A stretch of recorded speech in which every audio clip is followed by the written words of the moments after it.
No. No, I just moved. I don't even know where my thing is now. What do you mean? I moved to a different state. Really? I live in a Where different are you? state. I can't, it's You undisclosed. can't divulge. We got a whole thing going on Yeah, here. very secret. So it's very secretive.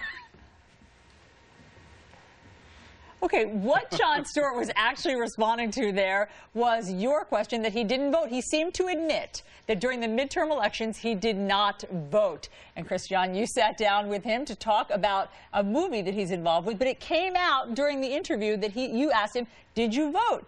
And he said, no, I don't even know where my polling place is. Yeah, and of course, Jon Stewart is what? A comedian, and Jon Stewart was joking. There's no way that, okay, this is my opinion, there's no way that somebody as public as Jon Stewart, who's public about civic duty, would ever, not vote. And so, yes, he admitted on his show that night that he had been flip and it got him into trouble, but of course he voted, and of course he knew where his thing was. But can we play that exchange one more time? Because we clipped the top of it. Can we play it one more time? Because it didn't sound like he was joking. Let's play one more time the part where he says that he didn't vote. Tell me if you think he sounds like he's joking. Hey, did you vote? No. No? No, I just moved. I don't even know where my thing is now. What do you mean? I moved to a different state. Really? I live in a Where different are you? state. I can't, it's You undisclosed. can't divulge. We got a whole thing going on Yeah, here. very secret. So it's very secretive. He says, no, I think he doesn't want people to know where he lives. He moved. It's hard to, voting and registration is last. But I think it goes to an interesting point. Did you see what he did on his own show? Yeah. He said he'd been flip and he, apologized. He kind of got stewarded. You know what I mean? Like, it wasn't your intention, no question about that. But this is kind of what he does to other people. You know what? This is my take. My question for you on this is, I always say about Jon Stewart that people take him too seriously. He's a comedian. He shouldn't be pretending he's a journalist. He shouldn't be looked to as a news authority. Which I don't think he does pretend. Yeah, he walks a line, And do you think that this is an example of, hey, he's not a leader. He's a comedian. Treat him like that. I think he would say that. In fact, I asked him about his influence in the real world outside the satire news desk, and he just doesn't accept it. He says that I am what I am. I'm not a real journalist. I'm a satirist. I'm a comedian. And I think that we need to understand that. And I mean, look, I strongly believe that he was joking. He was being flip. And I think that he wouldn't have said that he didn't vote if he was being serious. That's simply what I feel about that, and he said as much on his own show. But I think that one thing that we haven't quite internalized is quite how serious he is, obviously as an observer of our culture and as a relentless fun poker. I mean, we need that in culture, right? Sure do. But what he's turned his hand to, and the reason for my interview, was this new film that he has come out with. And he feels very passionately about Very, this film. very passionately. It's a film called Rosewater. It opens next Friday. And I was stunned by how amazing this film is, because it is about a journalist who goes to cover the disputed election in Iran in 2009. You remember the big bad Ahmadinejad, the Green Revolution that was smashed, the hope of the Iranian people at that time. And a journalist, many journalists were jailed, including Maziar Bahari, the British Iranian, who was a friend of The Daily Show, who'd done some skits for The Daily Show. And out of that came Maziar's book. John liked the book. John helped him get it produced, and then decided this was going to be his first vehicle as a first-time movie director.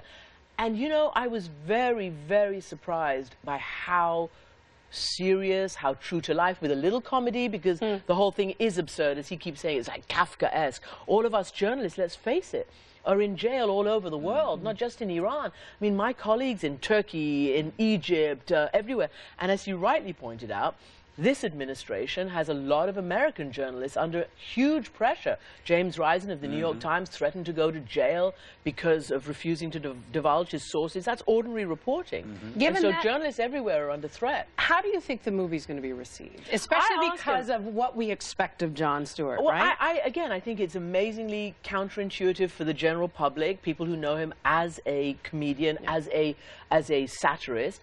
I think that people will be really surprised at his interest in this topic and his take on it. Plus, of course, it does have the world's most handsome heartthrob. Gael Garcia Bernal is playing the lead role. My wife just sat up in bed. Yeah, well, let me tell you. Now I'm watching. Yeah.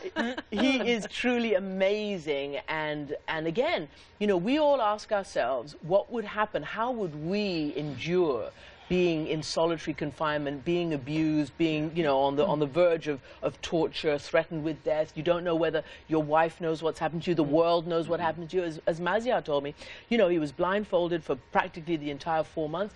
And the idea is to deny every single sensibility, all your senses. Wow. But I want to get back to the interview with Jon Stewart for a second. Alison. Because this is what took off. What took off afterwards was that his legion of followers said, like, what? Because you were in the room, so I trust your instincts. Good. But watching it on the monitor, it seems like you caught him. It seems like you caught him inadvertently on your side. He caught himself. It seems like he didn't vote. He didn't know what his polling place was. And I just want to play for you his apology, and we'll see how that sounds. This is what he said on his show after that.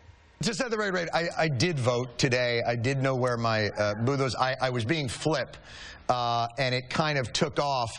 And you know what? I want to apologize because I shouldn't have been flip about that because I think I wasn't clear enough that I was kidding, and it sent a message that I didn't think voting was important or that I didn't think it was a big issue. And I do. And I did vote, and I was being flip, and I shouldn't have done that. That was stupid. So I apologize. And, yeah, that's all. I appreciate that he apologized. It didn't seem to me that he... I take Jon Stewart for being a satirist, so I saw it differently than you. Well, okay, because see, I see it as his whole job is to expose hypocrisy, and he was caught there in a moment of hypocrisy. No, listen, look, you can say whatever you like. He said what he said, and he apologized on his show, which is pretty interesting. I think that something else he's very devoted to is the health and safety and concern for our wounded veterans. Yeah. And to that end, last night here in New York, the Bob Woodruff Foundation, our ABC colleague, who is, as you know, of course, Chris, was blown up in Iraq.